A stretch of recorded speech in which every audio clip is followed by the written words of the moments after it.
Acting, page 32 to 42. We get a day off for Columbus Day. I go to Heather's house. I wanted to sleep in, but Heather really wanted me to come over. There's nothing on television anyway. Heather's mom acts very excited to see me. She makes us mugs of hot chocolate to take upstairs and tries to convince Heather to invite a whole group for sleepover. Maybe Melly could bring some of her friends. I don't mention the possibility that Rachel would slit my throat on her new carpet. I show my teeth like a good girl. Her mother pats my cheek. I'm getting better at smiling when people expect it. Heather's room is finished and is ready for viewing. It does not look like a fifth grader's or a ninth grader's. It looks like a commercial for vacuum cleaners. All fresh paint and vacuum cleaner lines in the carpet. The lilac walls have a few artsy prints on them. Her bookcase has glass doors. She has a television and a phone, and her homework is neatly laid out on her desk. Her closet is open just a tad. I open it farther with my foot. All her clothes wait patiently on hangers, organized by type, skirts together, pants hanging by their cuffs, her sweaters stacked in plastic bags on shelves. The room screams Heather. Why can't I figure out how to do that? Not that I want my room screaming Heather. That would be too creepy, but a little whisper of Melinda would be nice. I sit on the floor flipping through her CDs. Heather paints her nails on her desk blotter and blathers. She is determined to sign up for the musical. The music wingers are a hard clan to break into. Heather doesn't have talent or connections. I tell her she's wasting her time to even think about it. She thinks we should try out together. I think she's been breathing too much hairspray. My job is to nod or shake my head, to say, I know what you mean, when I don't, and that is so unfair when it isn't. The musical would be easy for me. I'm a good actor. I have a whole range of smiles.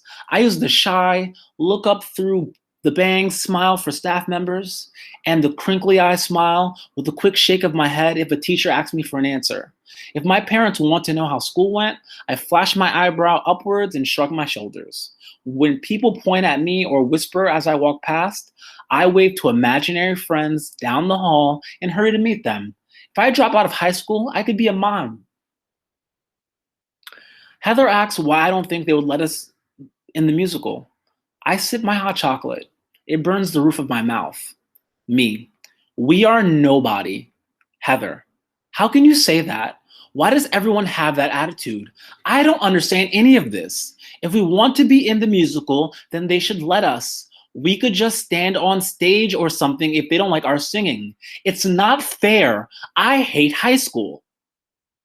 She pushes her books to the floor and knocks the green nail polish on the sand-colored carpet. Why is it so hard to make friends here? Is there something in the water? In my old school, I could have gone out for the musical and worked on the newspaper and chaired the car wash. Here, people don't even know I exist. I get squished in the hall, and I don't belong anywhere, and nobody cares. And you're no help.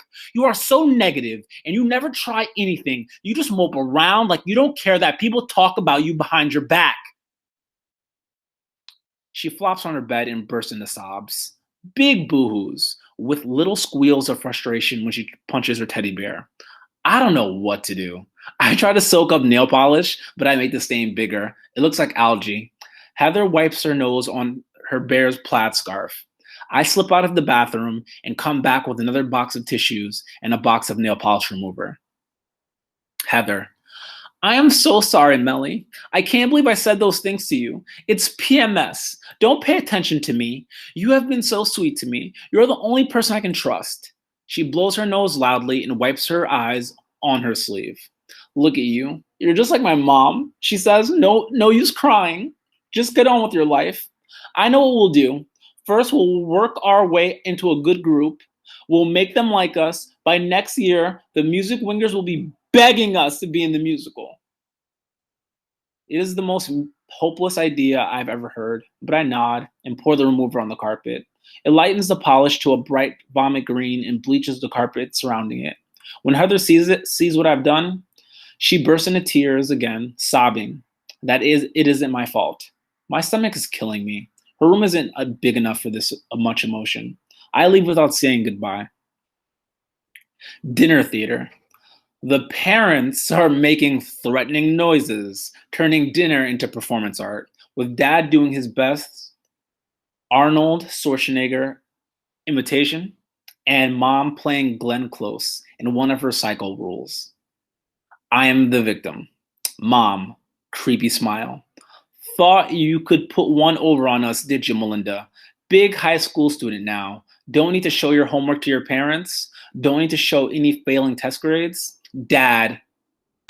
Bangs table, silverware jumps. Cut the crap. She knows what's up.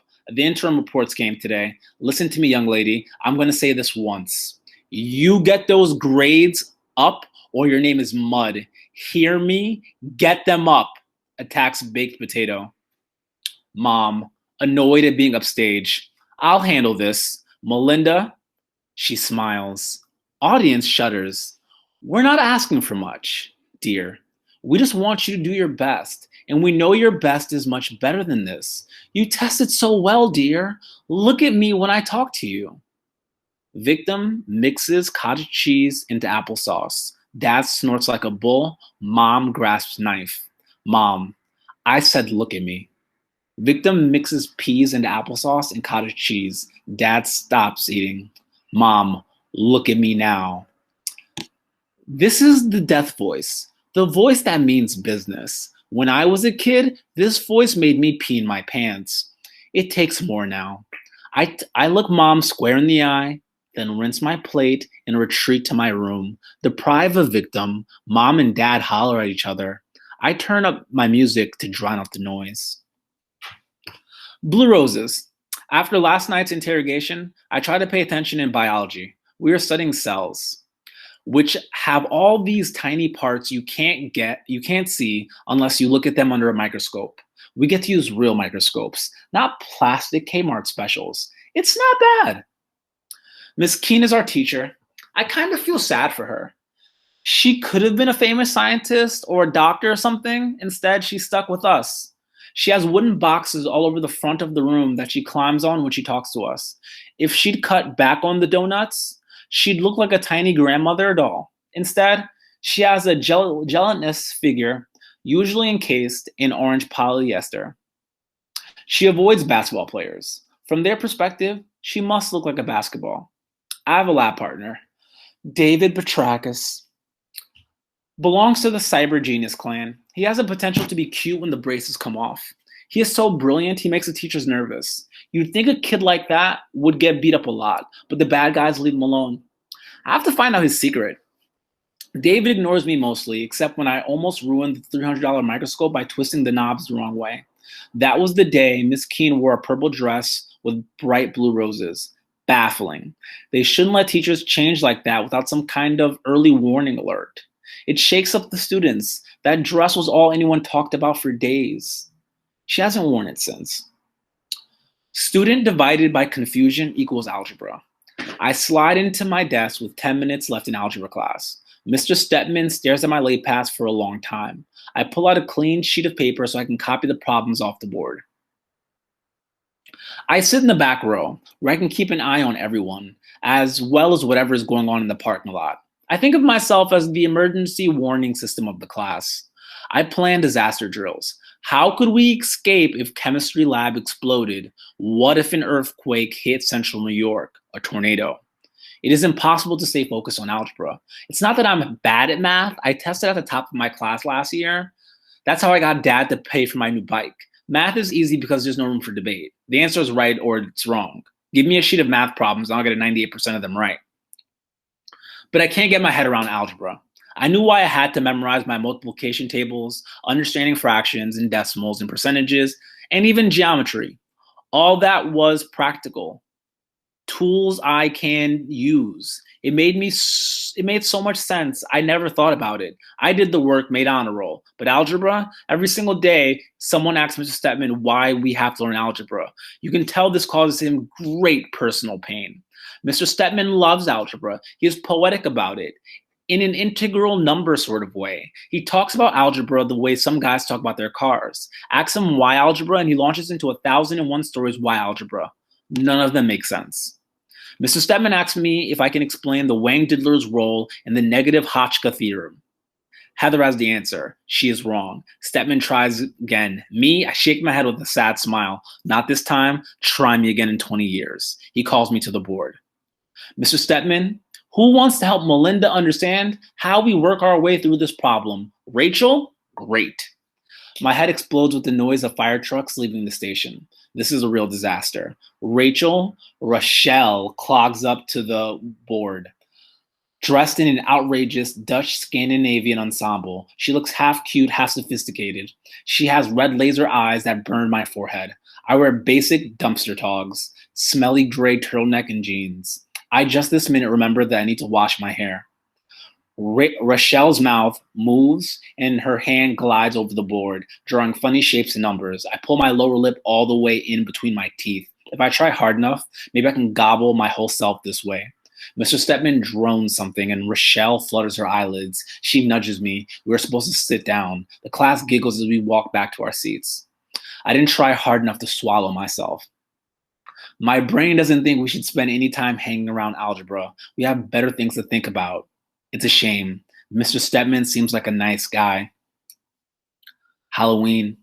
My parents declare I'm too old to go trick-or-treating. I'm thrilled. This way I don't have to admit that no one invited me to go with them. I'm not about to tell mom and dad that. To keep up appearances, I stomp up to my room and slam the door.